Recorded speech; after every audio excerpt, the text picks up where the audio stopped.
The secret war you were never taught in school. Topic: the Congo Crisis, 1960 to 1965. The war that helped decide the fate of the Cold War wasn't fought in Berlin, Korea, or Vietnam. It was fought in the shadows deep in the heart of Africa, where empires collapsed overnight. Mercenaries ruled provinces, and world powers pulled the strings from afar, and most people have never heard of it.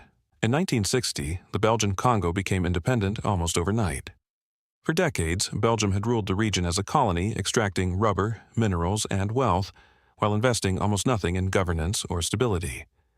There were few trained administrators, almost no experienced military leaders, and a fragile political system hastily assembled under pressure from rising African nationalism. Then, suddenly, independence. The new nation would be called the Republic of the Congo. Its first prime minister, Patrice Lumumba, was charismatic, intelligent, and fiercely anti-colonial. He believed deeply in true independence, not just in name, but in reality. But independence came with a problem. The Congo wasn't just any country. It was one of the most resource-rich regions on Earth, filled with uranium, cobalt, copper, and diamonds. The same uranium used in the atomic bombs dropped during World War II had come from Congolese mines. To the United States and the Soviet Union, this wasn't just a new nation. It was a strategic prize. Within days of independence, everything began to fall apart. The Congolese army mutinied. Belgian officers, still in command, were attacked or forced to flee. Violence spread rapidly across the country. Then came the real fracture. The province of Katanga, rich in minerals and backed by Belgian business interests, declared independence. It wasn't just a local rebellion. It was supported, quietly but decisively, by foreign powers who had no intention of losing control over the Congo's wealth.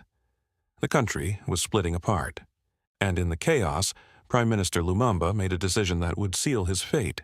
He turned to the United Nations for help. He asked for peacekeepers to stabilize the country and push out foreign influence. The UN agreed, but cautiously. They refused to directly intervene against Katanga's secession. To Lumumba, this felt like betrayal. If the UN wouldn't help him preserve his country, he would look elsewhere. And so, in the middle of the Cold War, he made a dangerous move. He reached out to the Soviet Union. That single decision transformed a local crisis into a global one. To the United States, the Congo was now at risk of becoming another Soviet foothold in Africa. To the Soviets, this was an opportunity to expand influence into a strategically vital region. And so, quietly, the world's superpowers began to interfere. Not with open armies, but with money, intelligence, weapons, and secrets. Inside the Congo, power struggles intensified. President Joseph Kasavubu clashed with Lumumba. The military, led by a young officer named Joseph Mobutu, began to assert itself. Then, in a sudden and dramatic move, Mobutu seized power in a coup. Lumumba was arrested. But the story didn't end there. Because in the shadows, something darker was unfolding. Western intelligence agencies had already made their decision. Lumumba, in their eyes, was too unpredictable. Too willing to work with the Soviets, too dangerous to leave in power. Plans were discussed, operations considered, and eventually, Lumumba was transferred into the hands of his enemies in Katanga. There, in 1961, he was executed. Quietly, secretly, his death was denied, obscured, and hidden from the world for weeks. But its impact was immediate and explosive. Lumumba became a symbol. Across Africa and the developing world, he was seen as a martyr of anti-colonial struggle. Within the Congo, his death deepened the chaos. The country fractured further. Rival governments emerged. Armed groups took control of entire regions. And into this chaos stepped a new kind of soldier, mercenaries. European mercenaries, many of them veterans of previous wars, arrived to fight for secessionist provinces and political factions. They brought discipline, weapons, and brutal efficiency. The conflict became less about ideology and more about control. Villages were caught in the crossfire. Civilians paid the price. Meanwhile, the superpowers continued their quiet involvement. The United States supported certain factions. The Soviets backed others. But neither side wanted a full-scale war. So instead, the Congo became a proxy battlefield, a place where influence could be tested without triggering global catastrophe. Then came one of the most unusual chapters in modern warfare. The United Nations, initially hesitant, began to take a more aggressive role. peacekeepers launched military operations against Katanga's secession. This wasn't just peacekeeping anymore, it was war. UN forces fought mercenaries, seized strategic positions, and eventually forced Katanga back into the Congo.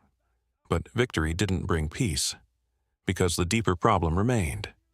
Who actually controlled the country?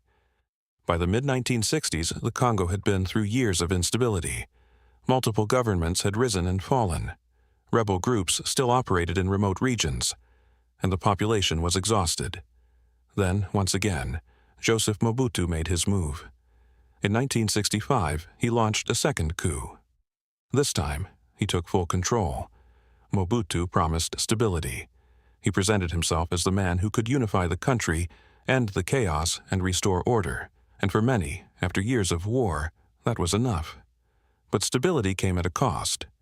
Mobutu ruled as an authoritarian leader, consolidating power and suppressing opposition. The Congo, renamed Zaire under his rule, would remain under his control for decades, backed at times by Western powers who saw him as a bulwark against communism. The war was over, but its consequences were just beginning. The Congo Crisis had reshaped Africa. It demonstrated how quickly newly independent nations could become battlegrounds for global powers. It revealed the limits and the risks of international intervention, and it showed how the Cold War wasn't just fought in Europe or Asia, but in places the world rarely paid attention to. For the people of the Congo, the cost was immense.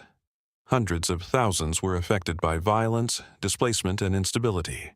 A nation rich in resources had been pulled apart by forces both internal and external. And the echoes of that conflict would shape its future for generations. Today, the story of the Congo Crisis is often overlooked. It doesn't fit neatly into the familiar narratives of the Cold War. There were no clear victories, no decisive battles that ended everything. Just a complex web of decisions, ambitions, and consequences. But perhaps that's why it matters. Because history isn't only shaped by the wars we remember, it's also shaped by the ones we forget. If you enjoy uncovering hidden chapters like this, stories that change the world from the shadows, consider subscribing. Because sometimes the most important wars are the ones you were never taught in school.